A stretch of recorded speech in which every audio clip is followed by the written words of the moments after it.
So this is Audient's Evo 8, the big brother to the Evo 4.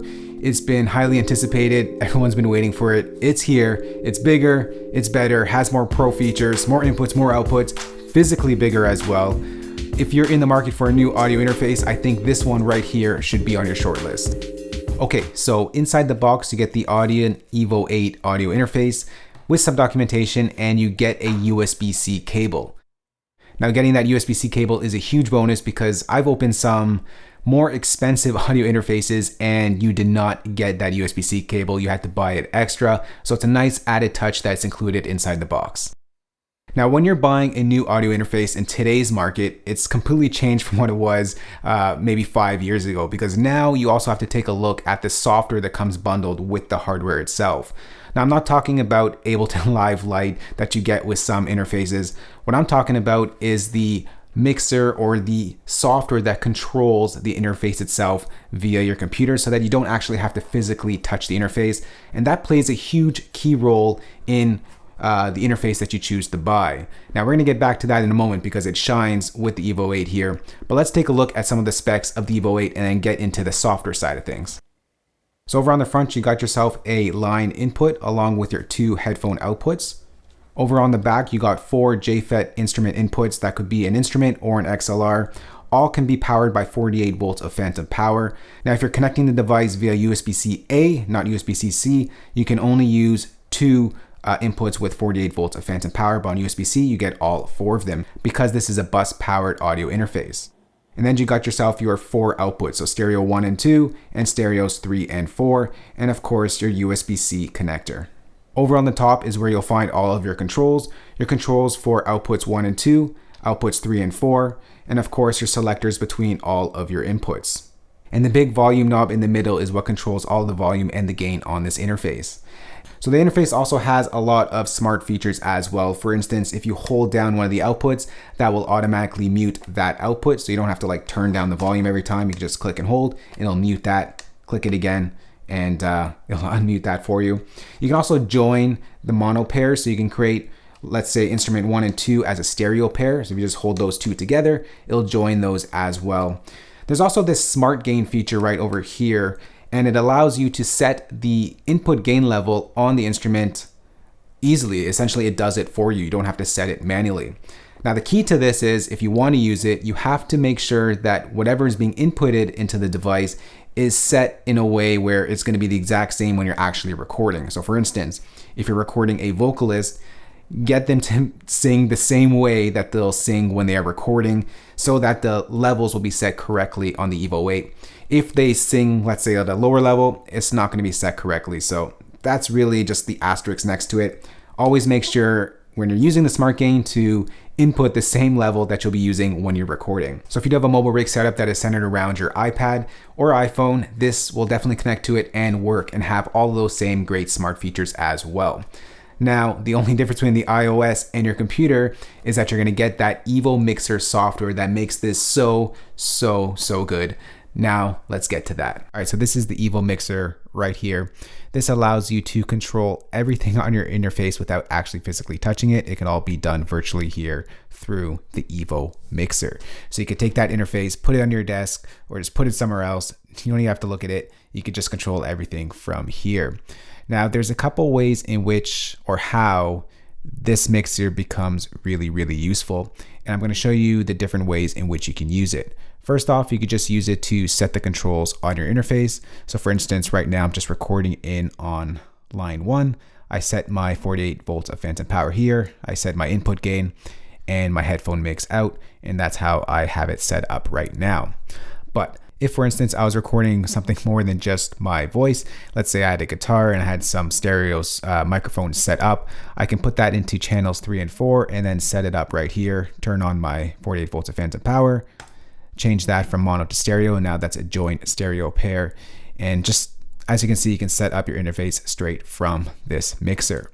But now the really cool thing about this mixer is it allows you to get super low latency. Now, if we go to Logic, and I think we all experienced this, when you record audio, you get a little bit of latency or delay from your voice to the DAW back out to your headphones. So if I go ahead and create a new software instrument, not a software instrument track, a new audio track, I'm going to set the input to input 1. I'm going to go ahead and hit create. If I go ahead and hit this record enable right over here, you're going to hear some doubling or some latency. So right now, as I talk, you're going to hear my voice being doubled. Now this is okay. We can go ahead and record in our vocals very easily. We'll still be on time, and it just makes our sounds a little bit more wider. That's all, because it's a very short delay between the vocals hitting the DAW, going through the interface, back out to your headphones. Now, let's say we had more tracks. So the more tracks we have in our DAW, the more latency we're going to get. We can pull down the buffer size within our DAW, but sometimes that doesn't work quite right because we're still getting that latency. And if you have too much latency on recording, it's very hard for the vocalist or whatever you're recording in to be on time with the music, because if they want to hear themselves, well, you can't because you're delayed. This is where the Evo Mixer comes into place. Let's say I'm recording myself. I can go ahead and mute this track in Logic or your DAW and just pull this fader up. Doesn't affect the input level of the microphone. It just affects what's coming out to your monitors, in this case, my headphones. Now I hear myself now in the headphones. You don't hear that because it's the same thing. If I pull it down, I don't hear it. If I pull it up, I hear it. You can just option click that to bring it straight up to 0. Now, if I go ahead and hit record in Logic, I'm not going to hear myself in Logic, but I continue to hear myself through the virtual Evo Mixer right here into my headphones. And that slider over here, once again, does not affect the input level because it's just volume. This is your input gain right over here. So that's how you get very ultra low latency, next to 0, in my opinion, latency you get there. But what's even better than this is, let's say you're working with an artist and they want a separate mix than you. Let's say they like their vocals a little louder or the mix a little quieter. They really just want to hear themselves. Well, you can do that here in the mixer itself. If we go to setup and enable artist mix, we can have a separate headphone mix for us, the engineer, and a separate mix for the artist that you're recording. And you can see how it's labeled here. Our mix is the green, the artist mix is orange. So in this case, let's say the artist, I'm going to call myself the artist, I want my vocals to be a little nice and loud in my headphones so I can hear myself while I sing. And I want the mix, the actual mix, the stereo output to be lower so I can hear it a little less than my vocals, and I can do that straight from here without fiddling around with any sends or buses within our DAW. Just like that, it's done. And now when I go hit record, the artist mix is going to get a nice low mix of the stereo out, but the vocals are going to be nice and loud. And our mix, we're just going to have everything at unity. And that's just a quick way to get a headphone mix out to an artist without fiddling around in your DAW. If you created headphone mixes before, you know how time consuming it could be just to set it up. This gets it set up right away. And to take this a step further, if you're working with the same artist all the time and you know what they like or how they like it, you can actually save your mixer settings as a preset. So you can go ahead and say, let's say this is something I like. I can go to File, Save, and save this as a preset and call it back anytime, so I don't have to even mess around with those settings in the future once again. And lastly, if you are using the Evo on a Mac, I'm not sure what happens on a PC, but I'd imagine it's the same thing. It actually controls the audio out on the interface if you use the volume buttons on your keyboard, which is super useful as well if you just want to quickly adjust the volume. Now, also on the Evo 8, I should mention, between the Evo 4 and the Evo 8, I feel or I see that there's more steps of gain output as you step up. So I'm assuming maybe the Evo 8 gets a little bit louder, but on the spec sheet, it's the same. Not quite sure what's the difference there, but I definitely see a difference here between the Evo 4 and the Evo 8. All right, so that is the Evo 8 from the hardware over to the software. Just besides the Evo 8, if you're in the market for a new audio interface, there's two questions that you got to ask yourself. How many inputs do you want? How many outputs do you want? And of course, the budget. Now with interfaces today, I think the value that you get on the low spectrum of things, the low budget or the less expensive interfaces are very close to some of the mid-range ones. Now, when you get to the high-end ones, you get better pre's, but from like $100 range to like, let's say $500-600 range for interfaces, I think the pre's are very close. I think the technology got so much better and so much cheaper that Like the pre's on this thing is like super clear. Again, I've used some more expensive interfaces and this really rivals it for its price. Now the price on this, the Evo 8, is $199. You literally cannot beat everything that you get in the Evo 8 with all honesty for $199.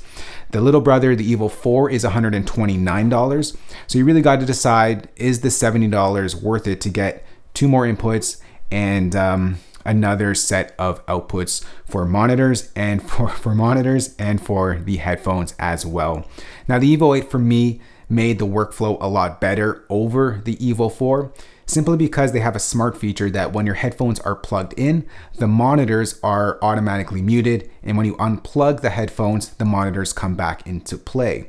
Now I didn't like that because I like to have my monitors and headphones going at the same time so I can A/B quickly, and you just couldn't do that on the Evo 4.